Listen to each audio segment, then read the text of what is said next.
जय श्री कृष्णा। श्रीमद् भागवत महापुराण की जय। इससे पहले के अध्यायों में आपने सुना था कि किस प्रकार भगवान विष्णु ने मोहिनी रूप धरकर महादेव जी को भी मोहित कर दिया था। आज सुनिए कि राजा परीक्षित ने पूछा, भगवान, आपके द्वारा वर्णित ये मनुपुत्र, सप्तऋषि आदि अपने अपने मनवंतर में किसके द्वारा नियुक्त होकर कौन कौन सा काम किस तरह करते हैं, ये आप कृपा करके मुझे बताइए। श्री सुखदेव जी ने कहा, हे परीक्षित, मनुपुत्र, सप्तऋषि और देवता सबको नियुक्त करने वाले स्वयं भगवान ही हैं। राजन, भगवान के जिन यज्ञ पुरुष आदि अवतार शरीरों का वर्णन मैंने किया है, उन्हीं की प्रेरणा से मनु आदि विश्व व्यवस्था का संचालन करते हैं। चतुर्युगी के समय अंत में जब उलटफेर से श्रुतियां नष्ट प्रायः हो जाती हैं, तब सप्तऋषिगण अपनी तपस्या से पुनः उनका साक्षात्कार करते हैं। उन श्रुतियों से ही सनातन धर्म की रक्षा होती है। राजन, भगवान की प्रेरणा से अपने अपने मनवंतर में बड़ी सावधानी से सब के सब मनु पृथ्वी पर चारों चरण से परिपूर्ण धर्म का अनुष्ठान करवाते हैं। राजा परीक्षित ने पूछा, भगवान, स्वयं श्री हरि ही सबके स्वामी हैं, फिर उन्होंने दीनहीन की तरह राजा बलि से 3 पग पृथ्वी ही क्यों मांगी? और जो कुछ वे चाहते थे वो मिल जाने पर भी उन्होंने बलि को बांधा क्यों? मेरे हृदय में इस बात का बड़ा कौतूहल है कि स्वयं परिपूर्ण यज्ञेश्वर भगवान के द्वारा याचना और निरपराध का बंधन, ये दोनों ही कैसे संभव हुए? हम लोग ये जानना चाहते हैं। श्री सुखदेव जी ने कहा, हे परीक्षित, जब इंद्र ने बलि को पराजित करके उनकी संपत्ति छीन ली और उनके प्राण भी ले लिए, तब भृगुनंदन शुक्राचार्य ने उन्हें अपनी संजीवनी विद्या से जीवित कर दिया। इस पर शुक्राचार्य जी के शिष्य महात्मा बलि ने अपना सब कुछ उनके चरणों में अर्पित कर दिया। वे तन और मन से गुरुजी के साथ ही समस्त भृगुवंशी ब्राह्मणों की सेवा करने लगे। इससे प्रभावशाली भृगुवंशी ब्राह्मण उन पर बहुत प्रसन्न हुए। उन्होंने स्वर्ग पर विजय प्राप्त करने की इच्छा वाले बलि का महाभिषेक करने की विधि से अभिषेक करके उनसे विश्वजीत नाम का यज्ञ करवाया। यज्ञ की विधि से हविष्यों के द्वारा जब अग्नि देवता की पूजा की गई, तब यज्ञ कुंड में से सोने की चद्दर से मढ़ा हुआ एक बड़ा सुंदर रथ निकला। फिर इंद्र के घोड़ों जैसे हरे रंग के घोड़े और सिंह के चिन्हों से युक्त रथ पर लगाने की ध्वजा निकली। साथ ही सोने के पत्र से मढ़ा हुआ दिव्य धनुष, कभी खाली न होने वाले 2 अक्षय तरकस और दिव्य कवच भी प्रकट हुए। दादा प्रहलाद जी ने उन्हें एक ऐसी माला दी जिसके फूल कभी मुरझाते नहीं थे, और शुक्राचार्य ने एक शंख दिया। इस प्रकार ब्राह्मणों की कृपा से युद्ध की सामग्री प्राप्त करके उनके द्वारा स्वस्ति वाचन हो जाने पर राजा बलि ने उन ब्राह्मणों की परिक्रमा की। इसके बाद उन्होंने प्रहलाद जी से संभाषण करके उनके चरणों में नमस्कार किया। फिर वे भृगुवंशी ब्राह्मणों के दिए हुए दिव्य रथ पर सवार हो गए। जब महारथी राजा बलि ने कवच धारण कर धनुष, तलवार, तरकस आदि शस्त्र ग्रहण कर लिए और दादा की दी हुई सुंदर माला धारण कर ली, तब तो उनकी बड़ी शोभा हुई। उनकी भुजाओं में सोने के बाजूबंद और कानों में मकराकृति कुंडल जगमगा रहे थे। उनके कारण रथ पर बैठे वे ऐसे सुशोभित हो रहे थे मानो अग्नि कुंड में अग्नि जल रही हो। उनके साथ उन्हीं के समान ऐश्वर्य, बल और विभूति वाले दैत्य सेनापति अपनी अपनी सेना साथ लेकर चल दिए। ऐसा जान पड़ता था मानो वे आकाश को भी पी जाएंगे और अपने क्रोध भरे जलते हुए नेत्रों से समस्त दिशाओं को, क्षितिज को भस्म कर डालेंगे। राजा बलि ने इस प्रकार बहुत बड़ी आसुरी सेना को साथ लेकर उसका युद्ध के ढंग से संचालन किया और आकाश और अंतरिक्ष को कंपाते हुए सकल ऐश्वर्यों से परिपूर्ण इंद्रपुरी अमरावती पर चढ़ाई शुरू कर दी। देवताओं की राजधानी अमरावती में बड़े सुंदर सुंदर नंदनवन आदि उद्यान और उपवन हैं। उन उद्यानों और उपवनों में पक्षियों के जोड़े चहकते रहते हैं। मधुलोभी भौरे मतवाले होकर गुनगुनाते रहते हैं। लाल लाल नए नए पत्तों, फूलों और पुष्पों से कल्प वृक्षों की शाखाएं लदी रहती हैं। वहां के सरोवरों में हंस, सारस, चकवे और बत्तखों की भीड़ लगी रहती है।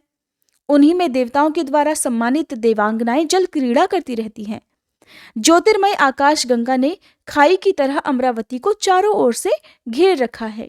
उसके चारों ओर सोने का परकोटा बना हुआ है जो बहुत ऊंचा है, जिसमें स्थान स्थान पर बड़ी बड़ी अटारियां लगी हुई हैं। सोने के किवाड़ द्वार द्वार पर लगे हुए हैं और स्फटिक मणि के गोपुर अर्थात नगर के बाहरी फाटक हैं।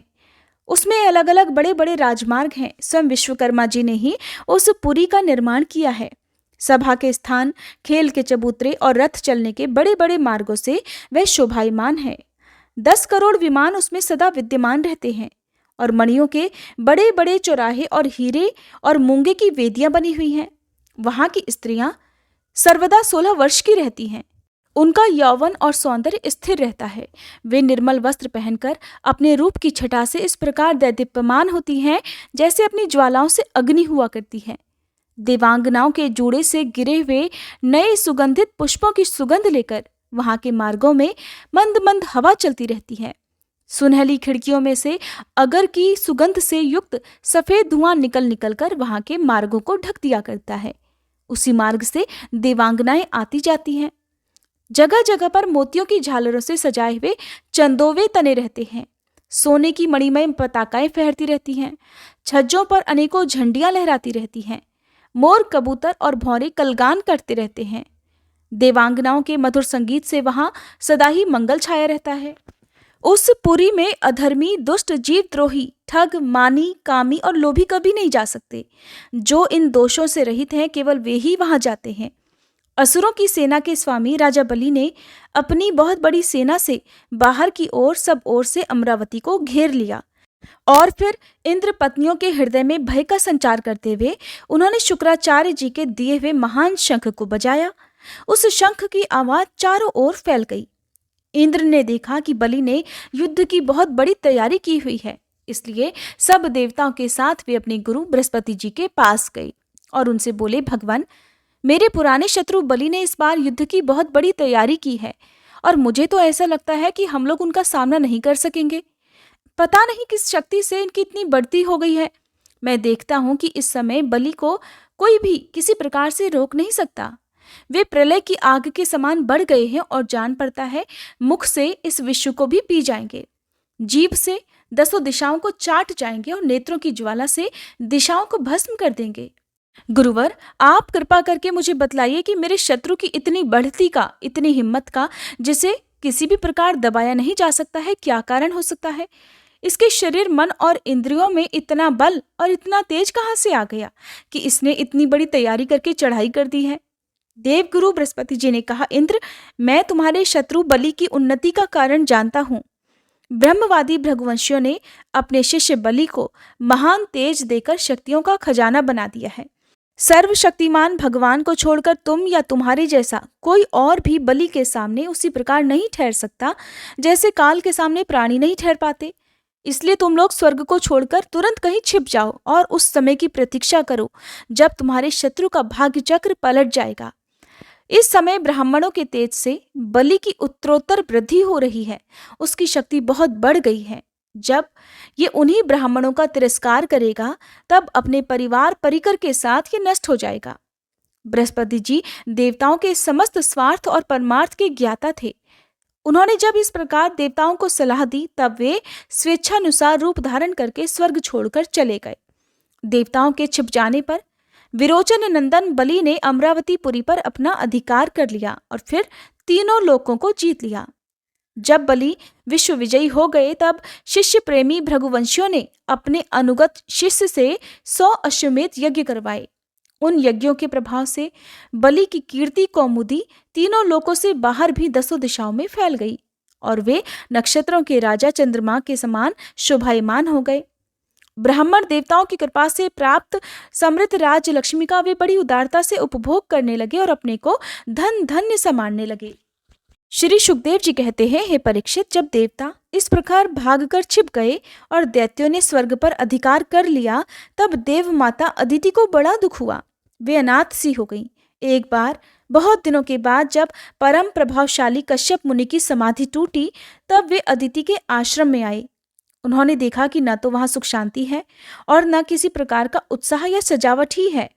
परीक्षित, जब वे वहां जाकर आसन पर बैठ गए और अदिति ने विधि पूर्वक उनका सत्कार कर लिया तब वे अपनी पत्नी अदिति से, जिसके चेहरे पर बड़ी उदासी छाई हुई थी, उनसे बोले, कल्याणी, इस समय संसार में ब्राह्मणों पर कोई विपत्ति तो नहीं आई है?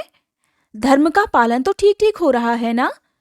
काल के कराल गाल में पड़े वे लोगों का कुछ अमंगल तो नहीं हो रहा? प्रिय, गृहस्थ आश्रम या फिर जो लोग योग नहीं कर सकते उन्हें भी योग का फल देने वाला है। इस गृहस्थ आश्रम में रहकर धर्म, अर्थ और काम के सेवन में किसी प्रकार का कोई विघ्न तो नहीं हो रहा। ये भी संभव है कि तुम परिवार के भरण पोषण में व्यग्र हो रही हो, अतिथि आए हो और तुमसे बिना सम्मान पाए ही लौट गए हो। तुम खड़ी होकर उनका सम्मान करने में भी असमर्थ हो रही हो। इसी से तो तुम उदास नहीं हो रही। जिन घरों में आए हुए अतिथि का जल से भी सत्कार नहीं किया जाता और वे ऐसे ही लौट जाते हैं, वे घर अवश्य ही गीदड़ों के घर के समान है। प्रिय, संभव है मेरे बाहर चले जाने पर कभी तुम्हारा मन उद्विग्न रहा हो और समय समय पर तुमने भविष्य से अग्नियों में हवन ना किया हो। सर्वदेवमय भगवान के मुख हैं ब्राह्मण और अग्नि। गृहस्थ पुरुष अगर इन दोनों की पूजा करता है तो उसे उन लोगों की प्राप्ति होती है जो समस्त कामनाओं को पूर्ण करने वाले हैं।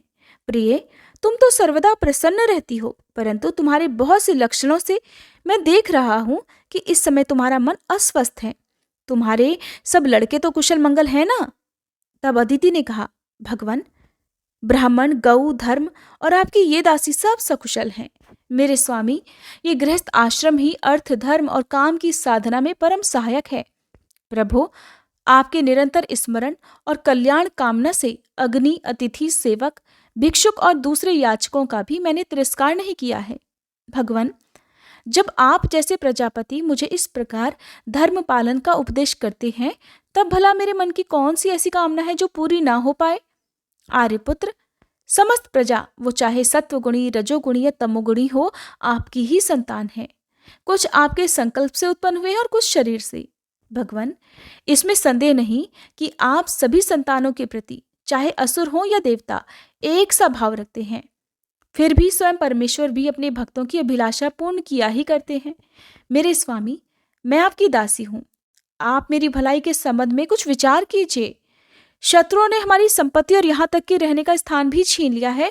अब आप हमारी रक्षा कीजिए। बलवान दैत्यों ने मेरे ऐश्वर्य, धन, यश और पद छीन लिए हैं और हमें घर से बाहर निकाल दिया है। इस प्रकार मैं दुख के समुद्र में डूब रही हूँ। आपसे बढ़कर हमारी भलाई करने वाला और कोई नहीं है। इसलिए स्वामी, आप सोच विचार कर अपने संकल्प से ही मेरे कल्याण का कोई ऐसा उपाय कीजिए जिससे कि मेरे पुत्रों को वे वस्तुएं फिर से प्राप्त हो जाएं। श्री सुखदेव जी कहते हैं, इस प्रकार अदिति ने जब कश्यप जी से प्रार्थना की, तब वे कुछ विस्मित से होकर बोले कि बड़े आश्चर्य की बात है, भगवान की माया भी कैसी प्रबल है। प्रिय, तुम संपूर्ण प्राणियों के हृदय में विराजमान अपने भक्तों के दुख मिटाने वाले जगत गुरु भगवान वासुदेव की आराधना करो। वे बड़े दीन दयालु हैं, अवश्य ही श्री हरि तुम्हारी कामनाएं पूर्ण करेंगे।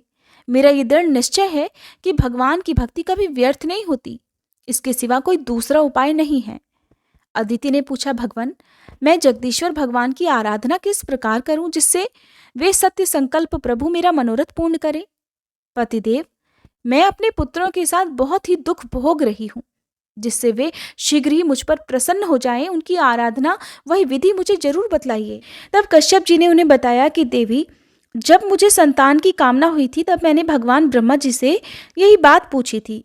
उन्होंने मुझे भगवान को प्रसन्न करने वाले जिस व्रत का उपदेश किया था वही मैं तुम्हें बताता हूँ।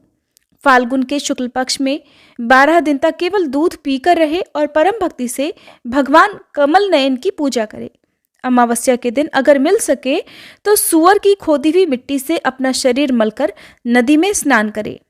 हे देवी, प्राणियों को स्थान देने की इच्छा से वराह भगवान ने रसातल से तुम्हारा उद्धार किया था। तुम्हें मेरा नमस्कार है। तुम मेरे पापों को नष्ट कर दो। इस प्रकार स्तुति करके इसके बाद अपने नित्य और नैमित्तिक नियमों को पूरा करके एकाग्र मन से मूर्ति, वेदी, सूर्य, जल, अग्नि और गुरुदेव के रूप में भगवान की पूजा करें और फिर इस प्रकार स्तुति करें कि हे प्रभु, आप सर्वशक्तिमान हैं, अंतर्यामी और आराधनीय हैं। समस्त प्राणी आप में और आप समस्त प्राणियों में वास करते हैं। इसी से आपको वासुदेव कहते हैं। आप समस्त चराचर जगत और उसके कारण के भी साक्षी हैं। भगवान, मेरा आपको नमस्कार है। आप 24 गुणों के जानने वाले और गुणों की संख्या करने वाले सांख्य शास्त्र के प्रवर्तक हैं। आपको मेरा नमस्कार है। आप वह यज्ञ हैं जिसके प्रायणी और उदयनी ये 2 कर्म हैं। प्रातः, मध्याह्न और सायं ये 3 सवन ही 3 पाद हैं। चारों वेद 4 सिंह हैं। गायत्री आदि 7 छंद ही 7 हाथ हैं। ये धर्ममय वृषभ रूप यज्ञ वेदों के द्वारा प्रतिपादित है और इसकी आत्मा है स्वयं आप। आपको मेरा नमस्कार है। आप ही लोक कल्याणकारी शिव और आप ही प्रलयकारी रुद्र हैं। समस्त शक्तियों को धारण करने वाले भी आप ही हैं। आपको मेरा बारंबार नमस्कार है। आप समस्त विद्याओं के अधिपति और भूतों के स्वामी हैं। आपको मेरा नमस्कार है। आप सभी प्रकार के वर देने वाले हैं, वर देने वालों में श्रेष्ठ हैं और जीवों के एकमात्र वरणी हैं। आपको मेरा बारंबार प्रणाम है। जिनके चरण कमलों की सुगंध प्राप्त करने की इच्छा से समस्त देवता और स्वयं लक्ष्मी जी भी सेवा में लगी रहती हैं, वे भगवान मुझ पर प्रसन्न हों। प्रिय, भगवान ऋषिकेश का आह्वान पहले ही कर लें, फिर इन मंत्रों के द्वारा पाद्य आचमन आदि के साथ श्रद्धापूर्वक मन लगाकर पूजा करें। गंध माला आदि से पूजा करके भगवान को दूध से स्नान कराएं। उसके बाद वस्त्र, यज्ञोपवीत, आभूषण, आचमन, गंध, धूप आदि के द्वारा द्वादक्षर मंत्र से भगवान की पूजा करें। अगर सामर्थ्य हो तो दूध में पकाए हुए या घी और गुड़ मिले हुए शाली के चावल का नैवेद्य लगाएं और उसी का द्वादक्षर मंत्र से हवन करें। उस नैवेद्य को भगवान के भक्तों में बांट दें या स्वयं भी ग्रहण कर लें। आचमन और पूजा के बाद फिर पान निवेदित करें। 108 बार द्वादक्षर मंत्र का जाप करें और स्तुतियों के द्वारा भगवान का स्तवन करें। परिक्रमा करके बड़े प्रेम और आनंद से भूमि पर लौटकर दंडवत प्रणाम करें। निर्माल्य को सिर से लगाकर देवता का विसर्जन करें। कम से कम 2 ब्राह्मणों को यथोचित रीति से खीर का भोजन कराएं। दक्षिणा आदि से उनका सत्कार करें। इसके बाद उनसे आज्ञा लेकर अपने इष्ट मित्रों के साथ बचे हुए अन्न को स्वयं ग्रहण करें। उस दिन ब्रह्मचर्य से रहें और दूसरे दिन प्रातःकाल ही स्नान आदि करके पवित्रता पूर्वक पूर्वोक्त विधि से एकाग्र होकर भगवान की पूजा करें। इस प्रकार जब तक व्रत समाप्त न हो तब तक दूध से स्नान कराकर हर दिन भगवान की पूजा करें। भगवान की पूजा में आदर बुद्धि रखते हुए केवल पयोव्रती रहकर ये व्रत रखना चाहिए। पूर्ववत प्रतिदिन हवन और ब्राह्मण भोजन भी कराना चाहिए। इस प्रकार पयोव्रती रहकर 12 दिन तक प्रतिदिन भगवान की आराधना, होम और पूजा करें और ब्राह्मण भोजन कराता रहे। फाल्गुन शुक्ल प्रतिपदा से त्रयोदशी पर्यंत ब्रह्मचर्य से रहे, पृथ्वी पर सोए और तीनों समय स्नान करे। झूठ न बोले, पापियों से बात न करे, पाप की बात न करे, छोटे बड़े सब प्रकार के भोगों का त्याग कर दे, किसी भी प्राणी को किसी प्रकार कष्ट न पहुंचाए। त्रयोदशी के दिन विधि जानने वाले ब्राह्मणों के द्वारा शास्त्रोक्त विधि से भगवान विष्णु को पंचामृत स्नान कराए। उस दिन धन का संकोच छोड़कर भगवान की बहुत बड़ी पूजा करनी चाहिए और दूध में खीर पकाकर विष्णु भगवान को अर्पित करनी चाहिए। अत्यंत एकाग्र मन से उसी पकाए हुए खीर के द्वारा भगवान का यजन करना चाहिए और उनको प्रसन्न करने वाले गुणयुक्त और स्वादिष्ट नैवेद्य अर्पित करने चाहिए। इसके बाद ज्ञान संपन्न आचार और ऋत्विजों को वस्त्र, आभूषण और गौ आदि देकर संतुष्ट करना चाहिए। प्रिय, इसे भी भगवान की आराधना ही समझो। प्रिय, आचार्य और ऋत्विजों को शुद्ध, सात्विक और गुणयुक्त भोजन कराना ही चाहिए। दूसरे ब्राह्मण और आए हुए अतिथियों को भी अपनी शक्ति और सामर्थ्य के अनुसार भोजन कराना चाहिए। जो चांडाल आदि अपने आप वहां आ गए हों उन सभी को और दीन, अंधे और असमर्थ पुरुषों को भी अन्न आदि देकर संतुष्ट करना चाहिए। जब सब लोग खा चुके तब उन सबके सत्कार को भगवान की प्रसन्नता का साधन समझते हुए अपने भाई बंधुओं के साथ स्वयं भोजन करें। प्रतिपदा से लेकर त्रयोदशी तक हर दिन नाच गान, बाजे गाजे, स्तुति, स्वस्ति वाचन और भगवत कथाओं से भगवान की पूजा करे और कराए। प्रिय, ये भगवान की श्रेष्ठ आराधना है। इसका नाम है पयोव्रत।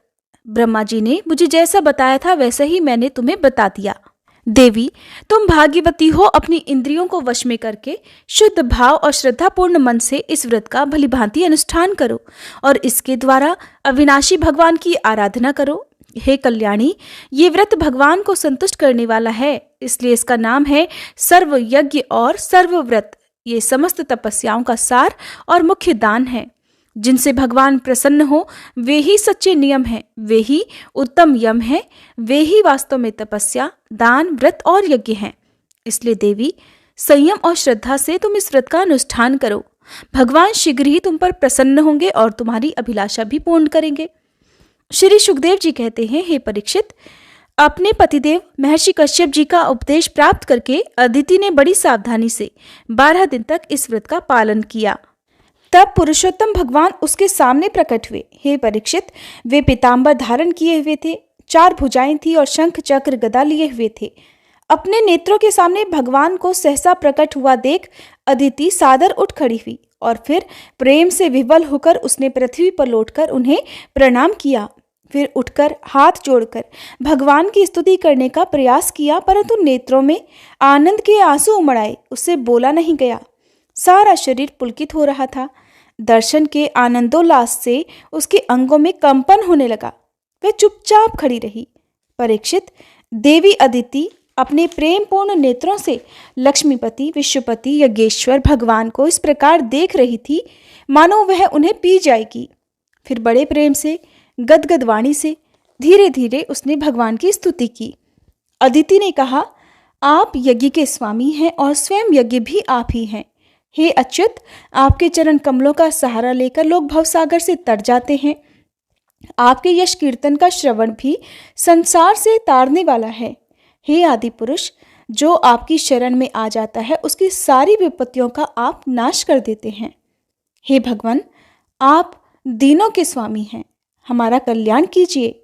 आप विश्व की उत्पत्ति, स्थिति और प्रलय के कारण हैं और विश्व रूप भी आप ही हैं। अनंत होने पर भी स्वच्छंदता से आप अनेक शक्ति और गुणों को स्वीकार कर लेते हैं। हे भगवान, मैं आपको नमस्कार करती हूँ। श्री सुखदेव जी कहते हैं, हे परीक्षित, जब अदिति ने इस प्रकार कमल नयन भगवान की स्तुति की, तब समस्त प्राणियों के हृदय में रहकर उनकी गति विधि जानने वाले भगवान ने ये बात कही। श्री भगवान ने कहा, देवताओं की जननी अदिति, तुम्हारी चिरकालीन अभिलाषा को मैं जानता हूँ। शत्रुओं ने तुम्हारे पुत्रों की संपत्ति छीन ली है और उन्हें उनके लोक अर्थात स्वर्ग से खदेड़ दिया है। तुम चाहती हो कि युद्ध में तुम्हारे पुत्र उन मतवाले और बलि असुरों को जीतकर विजय लक्ष्मी प्राप्त करें, तब तुम उनके साथ भगवान की उपासना करो। तुम्हारी इच्छा ये भी है कि तुम्हारे इंद्रादि पुत्र जब शत्रुओं को मार डालें, तब तुम उनकी रोती हुई दुखी स्त्रियों को अपनी आंखों से देख सको। अदिति, तुम चाहती हो कि तुम्हारे पुत्र धन और शक्ति से समृद्ध हो जाएं, उनकी कीर्ति और ऐश्वर्य उन्हें फिर से प्राप्त हो जाएं और वे स्वर्ग पर अधिकार जमाकर पहले की तरह विहार करें। परंतु देवी, वे असुर सेनापति इस समय जीते नहीं जा सकते, ऐसा मेरा निश्चय है, क्योंकि ईश्वर और ब्राह्मण इस समय उनके अनुकूल हैं। इस समय अगर उनके साथ लड़ाई छेड़ी जाएगी तो उससे सुख मिलने की बिल्कुल भी आशा नहीं है।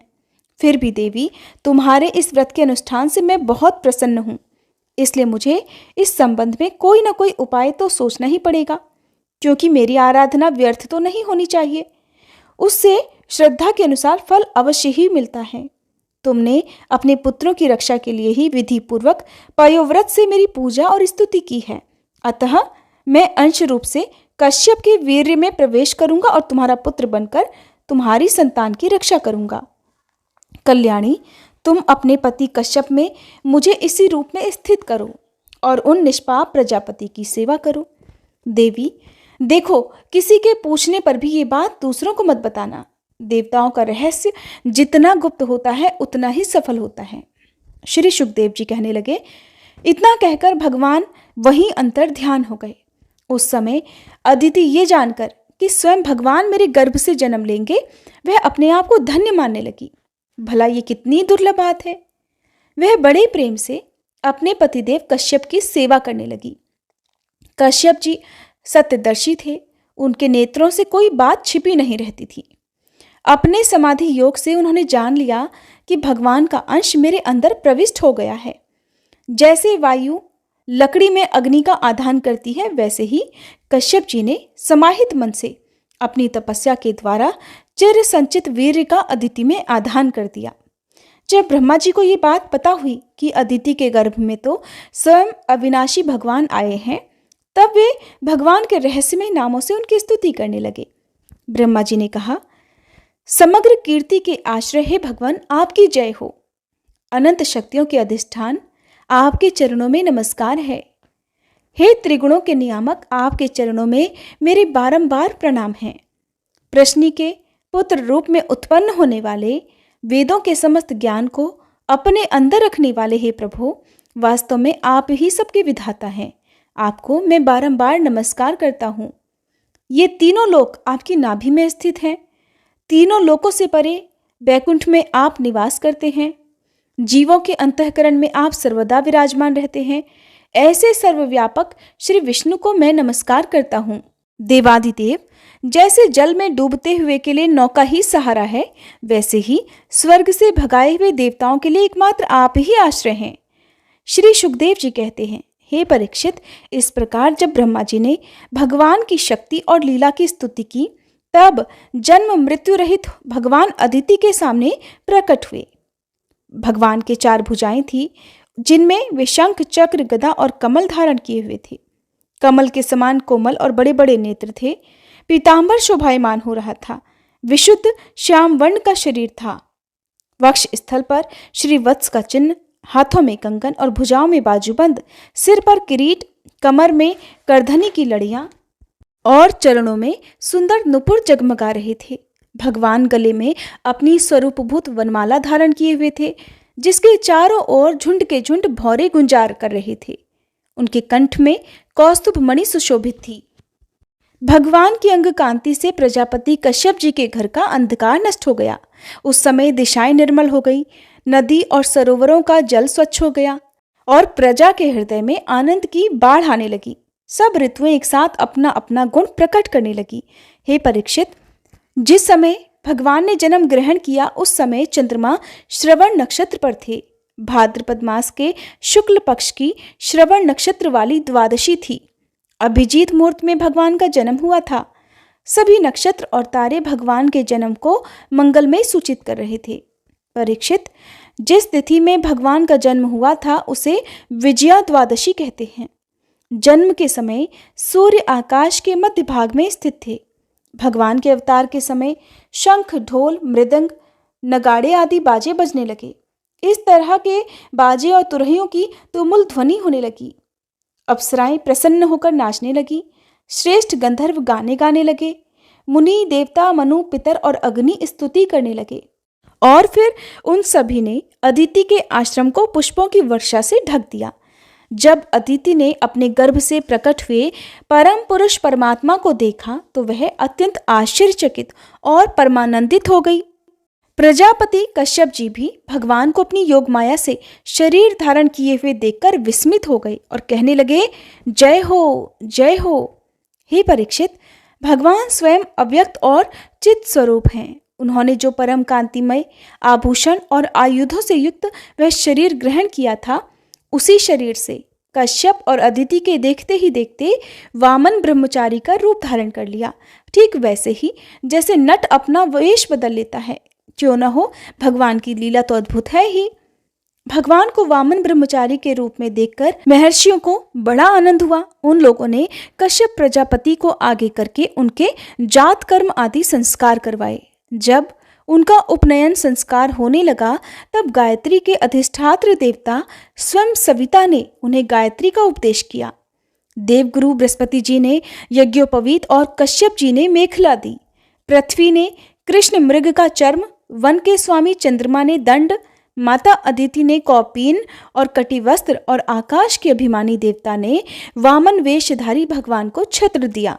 परीक्षित, अविनाशी प्रभु को ब्रह्मा जी ने कमंडलू, सप्तऋषियों ने कुश और सरस्वती ने रुद्राक्ष की माला समर्पित की। इस रीति से जब वामन भगवान का उपनयन संस्कार हुआ, तब यक्षराज कुबेर ने उनको भिक्षा का पात्र और सती शिरोमणि जगत जननी स्वयं भगवती उमा ने भिक्षा दी।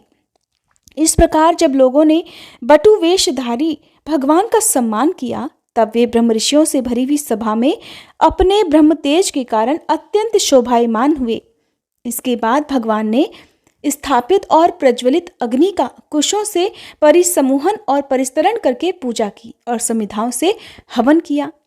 हे परीक्षित, उसी समय भगवान ने सुना कि सब प्रकार की सामग्रियों से संपन्न यशस्वी बलि भृगुवंशी ब्राह्मणों के आदेशानुसार बहुत से अश्वमेध यज्ञ कर रहे हैं। तब उन्होंने वहां के लिए यात्रा प्रारंभ कर दी। भगवान समस्त शक्तियों से युक्त हैं। उनके चलने के समय उनके भार से पृथ्वी पग पग पर झुकने लगी। नर्मदा नदी के उत्तर तट पर भृगुकच्छ नाम का एक बड़ा सुंदर स्थान है। वहीं बलि के भृगुवंशीय ऋत्विज श्रेष्ठ यज्ञ का अनुष्ठान करा रहे थे। उन लोगों ने दूर से ही वामन भगवान को देखा तो उन्हें ऐसा जान पड़ा मानो साक्षात सूर्य देव का उदय हो रहा हो। हे परीक्षित, वामन भगवान के तेज से ऋत्विज, यजमान और सदस्य सब के सब निस्तेज हो गए। वे लोग सोचने लगे कि कहीं यज्ञ देखने के लिए सूर्य, अग्नि या फिर सनत कुमार तो नहीं आ रहे हैं। भृगु के पुत्र शुक्राचार्य आदि अपने शिष्यों के साथ इसी प्रकार अनेकों कल्पनाएं कर रहे थे। उसी समय हाथ में छत्र, दंड और जल से भरा कमंडल लिए हुए वामन भगवान ने अश्वमेध यज्ञ के मंडप में प्रवेश किया। वे कमर में मूंज की मेखला और गले में यज्ञोपवीत धारण किए हुए थे। बगल में मृग चर्म था और सिर पर जटा थी। इसी प्रकार बौने ब्राह्मण के वेश में माया से ब्रह्मचारी बने हुए भगवान ने जब उनके यज्ञ मंडप में प्रवेश किया, तब भृगुवंशी ब्राह्मण उन्हें देखकर अपने शिष्यों के साथ उनके तेज से प्रभावित और निष्प्रभ हो गए। वे सब के सब अग्नियों के साथ उठकर खड़े हो गए और उन्होंने वामन भगवान का स्वागत सत्कार किया। भगवान के लघु रूप के अनुरूप सारे अंग छोटे छोटे, बड़े ही मनोहर और दर्शनीय थे। उन्हें देखकर बलि को बड़ा आनंद हुआ और उन्होंने भगवान वामन को एक उत्तम आसन दिया। फिर स्वागत वाणी से उनका अभिनंदन करके उनके पांव पखारे और संग्रहित महापुरुषों को भी अत्यंत मनोहर लगने वाले वामन भगवान की पूजा की। भगवान के चरण कमलों का धोवन तो परम मंगलमय है। उससे जीवों के सारे पाप ताप धुल जाते हैं। स्वयं देवाधिदेव चंद्रमौली भगवान शंकर ने अत्यंत भक्तिभाव से उसे अपने सिर पर धारण किया था। आज वही चरणामृत धर्म के मर्मज्ञ राजा बलि को प्राप्त हुआ तो उन्होंने बड़े प्रेम से उसे अपने मस्तक पर रख लिया। बलि ने कहा, हे ब्राह्मण कुमार, आप भले पधारे। मैं आपको नमस्कार करता हूँ। आज्ञा कीजिए, मैं आपकी क्या सेवा करूं? आर्य, ऐसा जान पड़ता है कि बड़े बड़े ब्रह्मर्षियों की तपस्या ही स्वयं मूर्तिमान होकर मेरे सामने आई है। आज आप मेरे घर पधारे, इससे तो मेरे पितर तृप्त हो गए। आज मेरा वंश पवित्र हो गया। आज मेरा ये यज्ञ सफल हो गया। हे ब्राह्मण कुमार, आपके पांव पखारने से मेरे सारे पाप धुल गए और विधिपूर्वक यज्ञ करने से, अग्नि में आहुति डालने से जो फल मिलता वह अनायास ही मिल गया। आपके इन नन्हे नन्हे चरणों से और इनके धोवन से पृथ्वी पवित्र हो गई। हे ब्राह्मण कुमार, ऐसा जान पड़ता है कि आप कुछ चाहते हैं।